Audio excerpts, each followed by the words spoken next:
আসসালামু আলাইকুম। আজকে আমরা পড়ছি প্রফেসরস নতুন বিশ্ব জানুয়ারি 2025 সংস্করণের সাম্প্রতিক বাংলাদেশ আন্তর্জাতিক পাঠ। বিষয় সাম্প্রতিক বাংলাদেশ, পর্ব 1।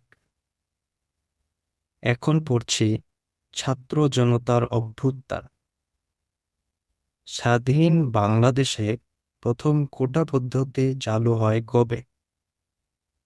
5 সেপ্টেম্বর 1972। প্রথম কোটা সংস্কার আন্দোলন শুরু হয় কবে? 2013 সাল। কোটা সংস্কার আন্দোলনের দ্বিতীয় পর্যায় শুরু হয় কবে? 2018 সালে। কোটা সংস্কারের দাবিকে কেন্দ্র করে আত্মপ্রকাশ করে কোন সংগঠন? বাংলাদেশ সাধারণ ছাত্র অধিকার সংরক্ষণ পরিষদ। বাংলাদেশ সাধারণ ছাত্র অধিকার সংরক্ষণ পরিষদ আত্মপ্রকাশ করে কবে? 17 ফেব্রুয়ারি 2018। কোটা সংস্কার আন্দোলনে ক্ষুব্ধ হয়ে তৎকালীন প্রধানমন্ত্রী শেখ হাসিনা জাতীয় সংসদে সকল ধরনের কোটা বাতিলের ঘোষণা দেন কবে? 11 এপ্রিল 2018। সরকারি চাকরির নবম থেকে 13তম গ্রেড পর্যন্ত কোটা ব্যবস্থা বাতিল করে প্রজ্ঞাপন জারি করা হয় কবে? 4 অক্টোবর 2018। নবম থেকে 13তম গ্রেডে 30% মুক্তিযোদ্ধা কোটা ফিরে পাওয়ার জন্য হাইকোর্টে রিট আবেদন করা হয় কবে? 6 ডিসেম্বর 2021। হাইকোর্ট বিভাগ কবে মুক্তিযোদ্ধা কোটা বাতিলের পরিপত্র অবৈধ ঘোষণা করে রায় দেয়? 5 জুন 2024। আদালতের দেয়া রায় বাতিলের দাবিতে আবার কোটা সংস্কার আন্দোলন শুরু হয় কবে? 6 জুন 2024। আপিল বিভাগের রায়ের পর কোটা সংক্রান্ত প্রজ্ঞাপন দেওয়া হয় কবে? 23 জুলাই 2024। সুপ্রিম কোর্টের আপিল বিভাগ পূর্বের কোটা বাতিল করে চাকরিতে 93% মেধার ভিত্তিতে নিয়োগ দেওয়ার রায় দেন কবে? 21 জুলাই 2024। বৈষম্য বিরোধী ছাত্র আন্দোলন সংগঠনটি কবে সৃষ্টি হয়? 1 জুলাই 2024। 2024 সালের কোটা সংস্কার আন্দোলনে নেতৃত্ব দানকারী সংগঠন কোনটি? বৈষম্য বিরোধী ছাত্র আন্দোলন, যাকে ইংরেজিতে বলা হয় অ্যান্টি ডিসক্রিমিনেশন স্টুডেন্টস মুভমেন্ট। বৈষম্য বিরোধী ছাত্র আন্দোলনের পক্ষ থেকে কবে 3 দিনের কর্মসূচি দেওয়া হয়? 1 জুলাই 2024।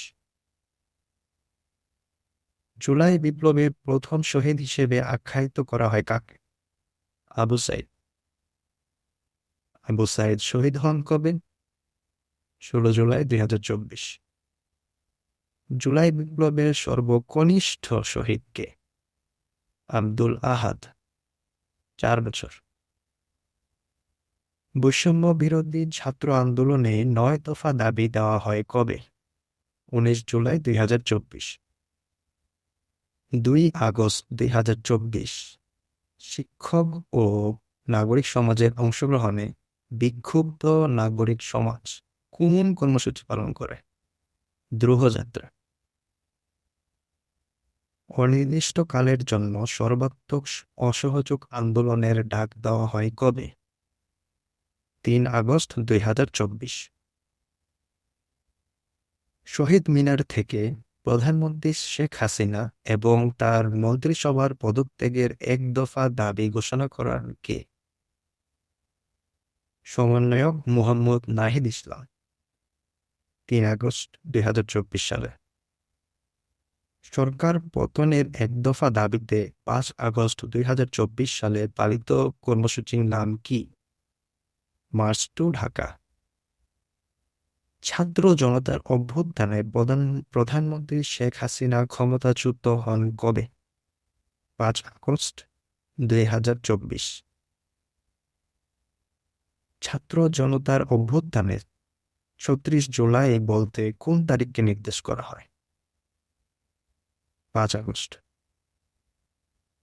বুকের ভেতর অনেক ঝড়, বুক পেতেছি গুলি কর, এই স্লোগানটি মূলত কার অভিব্যক্তি বুঝায়? পানি লাগবে পানি? হৃদয়স্পর্শী এ আবেদন কার নামের সাথে সবসময়? মীর মাহফুজুর রহমান মৌধ। 2024 সালের কোটা সংস্কার আন্দোলনকে কোন জেনারেশনের আন্দোলন বলা হয়? জেনারেশন জেড বা জেন জি? বৈষম্য বিরোধী ছাত্র আন্দোলনের সময় ঢাকার দেয়ালে শিক্ষার্থীদের আঁকা গ্রাফিতি চিত্র নিয়ে সংকলিত গ্রন্থের নাম কি? আর্ট অফ ট্রিম্প। এখানে ট্রিম্প বানান হলো TRIUMPH।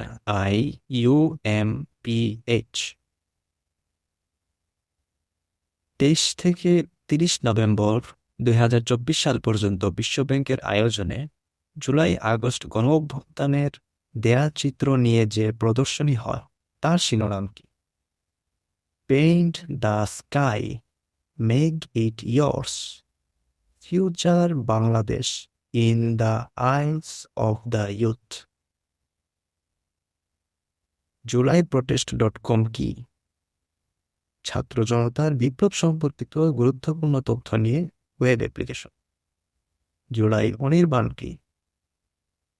ছাত্র জনতার অভ্যুত্থান ও আত্মত্যাগ নিয়ে নির্মিত ভিডিও চিত্র, যা 21শে নভেম্বর 2024 সালে প্রকাশ করা হয়। বিদ্রোহে বিপ্লবে ছাত্র জনতার অভ্যুত্থান 2024, এই পুরো শব্দটা মানে কি? এটা একটা তথ্যচিত্র যেটা নির্মাতা রেদওয়ান রনি ও সালেহ সুবহান অনিম 30 অক্টোবর 2024 কোন বিশ্ববিদ্যালয় সব বিভাগে বাংলাদেশ স্টাডিজ নামক কোর্সে 2024 সালের জুলাই অভ্যুত্থানের ইতিহাস অন্তর্ভুক্ত করার সিদ্ধান্ত নেয়? বেগম রোকেয়া বিশ্ববিদ্যালয়, রংপুর।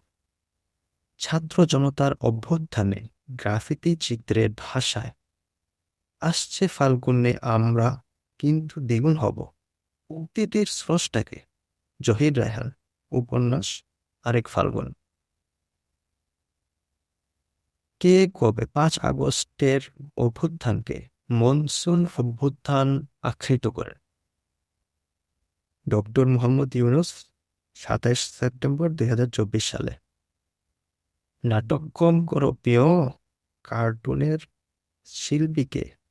রেডস আসিফ। কোটা সংস্কার আন্দোলনকে ঘিরে 18 জুলাই 2024 সালে প্রকাশিত প্রতিবাদী হিপ হপ সঙ্গীত আওয়াজ ওড়া সঙ্গীতকার ও কণ্ঠশিল্পী কে? র্যাপার হান্নান হোসেন শিমুল। কোন আন্তর্জাতিক সংস্থা বাংলাদেশের জুলাই হত্যাকাণ্ডের তদন্ত করে? জাতিসংঘের ফ্যাক্ট ফাইন্ডিং মিশন। গণ অভ্যুত্থান জুলাই গণ অভ্যুত্থান স্মৃতি জাদুঘর, এটা কোন জাদুঘরের নামকরণ করা হয়? গণ অভ্যুত্থান জাদুঘরের। ছাত্র জনতার অভ্যুত্থানে শহীদ ও আহতদের পরিবারকে স্বাস্থ্যসেবা ও আর্থিক সহায়তা এবং দীর্ঘমেয়াদী সহায়তা প্রদান করার লক্ষ্যে গঠিত ফাউন্ডেশনের নাম কি? জুলাই শহীদ স্মৃতি ফাউন্ডেশন। জুলাই শহীদ স্মৃতি ফাউন্ডেশন গঠিত হয় কবে? 10 সেপ্টেম্বর 2024 সালে। বৈষম্য বিরোধী ছাত্র আন্দোলনের প্রথম শহীদ আবু সাইদকে নিয়ে অঙ্কিত শিল্পকর্ম উন্নতম মসির এর শিল্পীকে? শহীদ কবির। কোটা সংস্কার আন্দোলনে নিহতদের স্মরণে 5 সেপ্টেম্বর 2024 এই সময় পালিত কর্মসূচির নাম শহীদি মার্চ। ছাত্র জনতার অভ্যুত্থানের ইতিহাস সংরক্ষণ, শহীদ ও আহতদের পূর্ণাঙ্গ তালিকা চূড়ান্তকরণ, আহতদের চিকিৎসা এবং তাদের পরিবারকে সহায়তা দিতে বিশেষ সেল গঠন করা হয় কবে? 28 অক্টোবর 2024। এখন পড়ছি আন্দোলন ও পরবর্তী কর্মসূচি, তাদের ঘোষণার তারিখ আর পালিত দিবস অনুযায়ী। কর্মসূচি: বাংলা ব্লকেট কর্মসূচি, যেটা ঘোষণা করা হয় 6 জুলাই এবং পালিত হয় 7 থেকে 12 জুলাই। কমপ্লিট শাটডাউন কর্মসূচি ঘোষণা করা হয় 17 জুলাই এবং পালন করা হয় 18 থেকে 22 জুলাই। মার্চ ফর জাস্টিস কর্মসূচি ঘোষণা করা হয় 30 জুলাই এবং পালন করা হয় 31 জুলাই। রিমেম্বারিং আওয়ার হিরোজ ঘোষণা করা হয় 31 জুলাই এবং পালন করা হয় 1 আগস্ট। দ্রোহযাত্রা ঘোষণা করা হয় 1 আগস্ট, পালন করা হয় 2 আগস্ট। মার্চ টু ঢাকা ঘোষণা করা হয় 4 আগস্ট, পালন করা হয় 5 আগস্ট। রেজিস্ট্যান্স উইক ঘোষণা করা হয় 13 আগস্ট, পালন করা হয় 13 থেকে 19 আগস্ট। শহীদি মার্চ ঘোষণা করা হয় 4 সেপ্টেম্বর এবং পালন করা হয় 5 সেপ্টেম্বর। এবার আবু সাইদকে নিয়ে সংক্ষেপে একটি বিবরণ। বেগম রোকেয়া বিশ্ববিদ্যালয়ের ইংরেজি বিভাগের 12তম ব্যাচের শিক্ষার্থী আবু সাইদ বৈষম্য বিরোধী ছাত্র আন্দোলনের অন্যতম সমন্বয়ক ছিলেন। তিনি মৃত্যুর আগে 15 জুলাই 1969 গণঅভ্যুত্থানে নিহত রাজশাহী বিশ্ববিদ্যালয়ের শিক্ষক শামসুজ্জোহাকে উল্লেখ করে ফেসবুকে একটি সাড়া জাগানো পোস্ট দেন। আবু সাইদের জন্ম 2001 সালে। ওনার পিতার নাম মকবুল হোসেন, মাতার নাম মনোয়ারা বেগম। ভাই বোন হিসেবে তারা ভাই 6 জন এবং বোন 3 জন। তার গ্রামের নাম বাবনপুর, ইউনিয়ন মদনখালী, উপজেলা বীরগঞ্জ, জেলা রংপুর। প্রাথমিক বিদ্যালয়ে পড়াশোনা জাফরপাড়া সরকারি প্রাথমিক বিদ্যালয়, যেখানে সে 5ম শ্রেণীতে ট্যালেন্ট পুলে বৃত্তি পায়। মাধ্যমিক বিদ্যালয় হলো খালাসপীর ডেমুকি উচ্চ বিদ্যালয়, যেখানে সে জিপিএ 5 পায়। উচ্চ মাধ্যমিক বিদ্যালয় হলো রংপুর সরকারি কলেজ, যেখানে সে জিপিএ 5 পায়। তার মৃত্যু হয় 16 জুলাই 2024। মৃত্যুর স্থান বেগম রোকেয়া বিশ্ববিদ্যালয়ের প্রধান ফটকের সামনে। সমাধি নিজ গ্রাম বাবনপুরে। এবার মীর মাহফুজুর রহমান মুগ্ধকে নিয়ে সংক্ষেপে বিবরণ। মুগ্ধ খুলনা বিশ্ববিদ্যালয় থেকে 2023 সালে গণিতে স্নাতক ডিগ্রি অর্জন করেন। তিনি ঢাকায় বাংলাদেশ ইউনিভার্সিটি অফ প্রফেশনালস থেকে MBA করেছিলেন। আন্দোলনের সময় খাবার পানি এবং বিস্কুট বিতরণ করতে গিয়ে তিনি গুলিবিদ্ধ হয়ে নিহত হন। ছিলেন স্কাউট গ্রুপের ইউনিয়ন লিডার। তার জন্ম 9 সেপ্টেম্বর 1998। পিতার নাম মীর মুস্তাফিজুর রহমান, মাতার নাম শাহানা চৌধুরী। তারা 3 ভাই, যেখানে মীর মাহবুবুর রহমান স্নিগ্ধ ও মুগ্ধ ছিলেন যমজ। স্নিগ্ধ জুলাই স্মৃতি ফাউন্ডেশনের প্রধান নির্বাহী। এটা একটা গুরুত্বপূর্ণ পয়েন্ট। গ্রামের বাড়ি ব্রাহ্মণবাড়িয়া, জন্মস্থান উত্তরা, ঢাকা। মাধ্যমিক ও উচ্চ মাধ্যমিক বিদ্যালয় Uttara high school and college. মৃত্যু 18 জুলাই 2024। মৃত্যুর স্থান রাজধানীর উত্তরার আজমপুর। সমাধি কামারপাড়া বামনারডেক কবরস্থান, উত্তরা 10 নম্বর সেক্টর, ঢাকা। এবার পড়ছি সরকার ও প্রশাসন। বর্তমান অন্তর্বর্তীকালীন সরকার গঠিত হয় কবে? ৮ আগস্ট ২০২৪ সালে। অন্তর্বর্তীকালীন সরকারের প্রধান উপদেষ্টা হিসেবে দায়িত্ব গ্রহণ করেন কে? ডক্টর মোহাম্মদ ইউনূস। ১৩ জানুয়ারি ২০২৫ পর্যন্ত অন্তর্বর্তীকালীন সরকারের উপদেষ্টা পরিষদের সদস্য সংখ্যা কতজন? ২৩ জন। অন্তর্বর্তীকালীন সরকারের নারী উপদেষ্টা কতজন? ৪ জন, যাদের নাম হলো সৈয়দা রিজওয়ানা হাসান, নূরজাহান বেগম, ফরিদা আক্তার ও শারমিন এস মুর্শিদ। বাংলাদেশের ইতিহাসে সর্বকনিষ্ঠ উপদেষ্টাকে? আসিফ মাহমুদ সজীব ভুঁইয়া ও মোহাম্মদ নাহিদ ইসলাম। অন্তর্বর্তীকালীন সরকারের প্রধান উপদেষ্টার আন্তর্জাতিক বিষয় সংক্রান্ত বিশেষ দূতকে? লুৎফে সিদ্দিকী। অন্তর্বর্তীকালীন সরকারের প্রধান উপদেষ্টার রোহিঙ্গা বিষয়ক বিশেষ দূতের নাম কি? ডক্টর খলিলুর রহমান। অন্তর্বর্তীকালীন সরকারের প্রধান উপদেষ্টার বাসভবন কোনটি? রাষ্ট্রীয় অতিথি ভবন, যমুনা। রাষ্ট্রীয় অতিথি ভবন যমুনা কোথায় অবস্থিত? Minto road, Ramna, Dhaka. বাংলাদেশে বর্তমানে চাকরিতে প্রবেশের বয়সসীমা কত বছর? ৩২ বছর। এজেন্সি টু ইনোভেট, A2I, প্রতিষ্ঠা করা হয় কবে? ৫ ফেব্রুয়ারি ২০২৪। এজেন্সি টু ইনোভেট কোন মন্ত্রণালয়ের অধীন?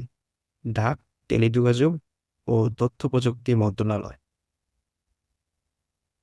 A2I কে কি নামে স্বায়ত্তশাসিত সংস্থায় রূপান্তর করা হয়? Agency to innovate. বাংলাদেশ চিকিৎসা শিক্ষা অ্যাক্রেডিটেশন কাউন্সিল গঠন করা হয় কবে? ৩ জানুয়ারি ২০২৪। বীর মুক্তিযোদ্ধার ইংরেজি প্রতিশব্দ কি? Heroic freedom fighter. দেশের প্রথম যুদ্ধ শিশু হিসেবে স্বীকৃতি পান কে? মেরিনা খাতুন। জাতীয় পেনশন কর্তৃপক্ষ প্রতিষ্ঠা করা হয় কবে? ২ এপ্রিল ২০২৩। জাতীয় প্রবাসী দিবস কবে? ৩০ ডিসেম্বর। বর্তমানে দেশে পানি সরবরাহ ও পয় নিষ্কাশন কর্তৃপক্ষ অর্থাৎ ওয়াসা কতটি? ৫টি। দেশের পঞ্চম পানি সরবরাহ ও পয় নিষ্কাশন কর্তৃপক্ষ বা ওয়াসা কোনটি? সিলেট ওয়াসা। এবার পড়ছি রাষ্ট্র সংস্কারে কমিশন গঠন। ৩ অক্টোবর ২০২৪ সালে ৫টি সংস্কার কমিশন গঠন করা হয়, যা হলো নির্বাচন ব্যবস্থা সংস্কার কমিশন, পুলিশ সংস্কার কমিশন, বিচার ব্যবস্থা সংস্কার কমিশন, দুর্নীতি দমন সংস্কার কমিশন, জনপ্রশাসন সংস্কার কমিশন। ৬ অক্টোবর ২০২৪ সালে একটি সংস্কার কমিশন গঠন করা হয়, সংবিধান সংস্কার কমিশন। ১৮ নভেম্বর ২০২৪ সালে ৫টি সংস্কার কমিশন করা হয়, যা হল স্থানীয় সরকার সংস্কার কমিশন, শ্রম সংস্কার কমিশন, নারী বিষয়ক সংস্কার কমিশন, স্বাস্থ্য খাত সংস্কার কমিশন, গণমাধ্যম সংস্কার কমিশন। এবার আসি সেই সংস্কার কমিশনগুলোর নাম এবং তাদের প্রধানের নাম। সংবিধান সংস্কার কমিশন, অধ্যাপক আলী রিয়াজ। নির্বাচন ব্যবস্থা সংস্কার কমিশন, ডক্টর বদিউল আলম মজুমদার।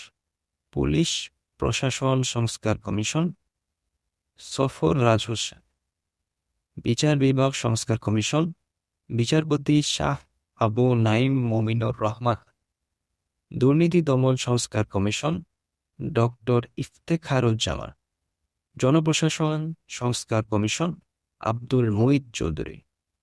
স্বাস্থ্য সংস্কার কমিশন অধ্যাপক ডাক্তার এ কে আজাদ খান। গণমাধ্যম সংস্কার কমিশন কামাল আহমেদ। শ্রমিক অধিকার সংস্কার কমিশন সৈয়দ সুলতান উদ্দিন আহমেদ। নারী বিষয়ক কমিশন শিরিন পারভীন হক। এবং স্থানীয় সরকার সংস্কার কমিশন তুফাইল আহমেদ। আজ এই পর্যন্ত, এবং এই পর্যন্তই আমাদের পর্ব 1। পরবর্তীতে আমাদের দ্বিতীয় পর্ব দেখার জন্য বিশেষভাবে অনুরোধ করা হলো। এতক্ষণ আমাদের সাথে থাকার জন্য আপনাকে ধন্যবাদ। আল্লাহ হাফেজ।